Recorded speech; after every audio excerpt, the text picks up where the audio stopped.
gonna be home.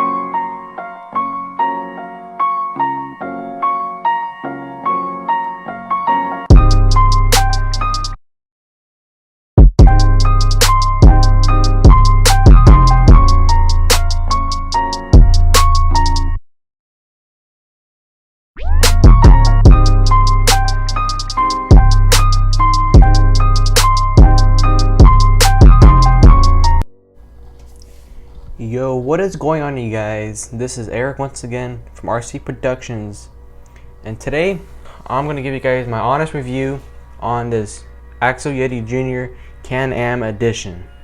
So let's hop right into this car. So right off the bat, let me include quickly of what you're getting for the price of this vehicle.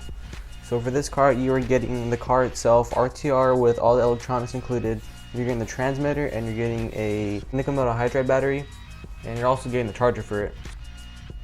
I have had this car for about a month now, and I gotta say, I really do enjoy it. I love the features with it, and I love just the scaleness of this rig. It just brings out so much stuff to the table, and you can just really customize it. As you can see here, what I did to my car, you can customize it beyond your imagination. So it's really cool with this vehicle. I think it really stands out over the other vehicles. Those vehicles being the 110 scale, for being a 118 scale basher, it's pretty good. It's pretty good. So right off the bat, I have broken a piece on this vehicle, which were the front dry shafts. I let my buddy drive it for a little bit, and he unfortunately rolled it. In that occurrence, he actually snapped one of my front dry shafts.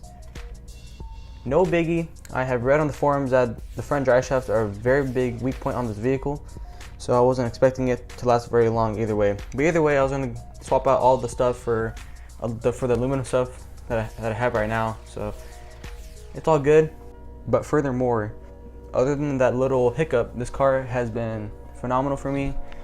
I have added some features to it.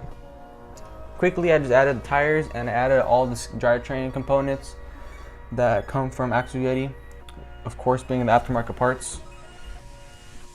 And so far, I haven't had any issues. I made a few videos on the aftermarket parts, me installing it and me testing it just indoors, because it's freaking hot out here in AZ. But the parts did very well. They held up to some small obstacles, so of course in the future I'm going to get out there in the real world and test to show you guys how they perform. So as of right now, this rig is equipped with front and rear lockers, front heavy-duty drive shafts, a steel rear driveline, and axle shafts. And those are very good upgrades for this vehicle. I think it needs it right out of the box. So very, very important upgrade. Very quickly, I'm going to show you my front drive shafts when they broke. So while we're on the breakage with the car, let me go ahead and show you guys the drivetrain components, how they look out from the factory. So this right here is the front drive shaft that broke. As you can see, it broke off from the piece that connects to the steering block where the tire spins at, which is, my way of explaining it. I'm sure you guys can figure it out. It broke in here. Here it is right here. It broke off, clean break, and this is the other piece for it. It just stayed in there, and the tire did not spin. It just stayed locked in there, so it was a big bummer. And luckily the ball inside of this did not fall out. It was a clean break. So this is how it's supposed to look. That's how it's supposed to look in there, and it just sheared off. And that was it. So right here are all the gears for the differentials. And I have some pinions for other cars. But let's go over the gears in this vehicle. So this is what we're looking at right here. These are all the pieces. So these are the front and rear diffs, the rear axle shafts, the rear driveline, and the front drive shafts. So overall, not too bad. I never had an issue with the differentials themselves, and the drive shafts were the only pieces that gave me an issue. So going back to the car itself, let me go ahead and pop the body open so you guys can take a look at what it looks like from the factory, in case you haven't seen. So this is it right here. It's all bone stock inside. I have spray painted these springs just to give it a scale look to a brand, and I have all stock electronics as of right now. all stock in there. And the electronics themselves have never given me issues. One thing I'm kind of concerned about is the motor.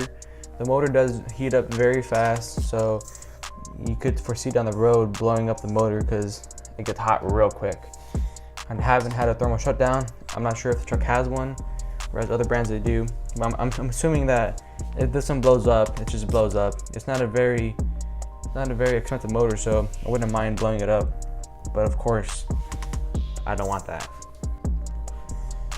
Well guys, that pretty sums up my time here with you guys. Today was just a little review, a little walk around.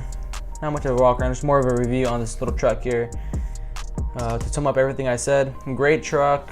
I recommend it for anyone that's into the hobby, that wants to get into the hobby, that are intermediate riders, that want it for their little kids. Highly recommend it, but at the same time, you really want to upgrade those small parts that I recommended in the video.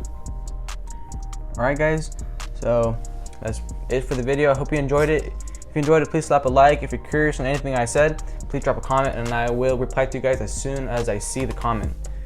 So guys, it's been cool with you guys. I will see you later in the next video, but trust me, the next video is going to be whoa.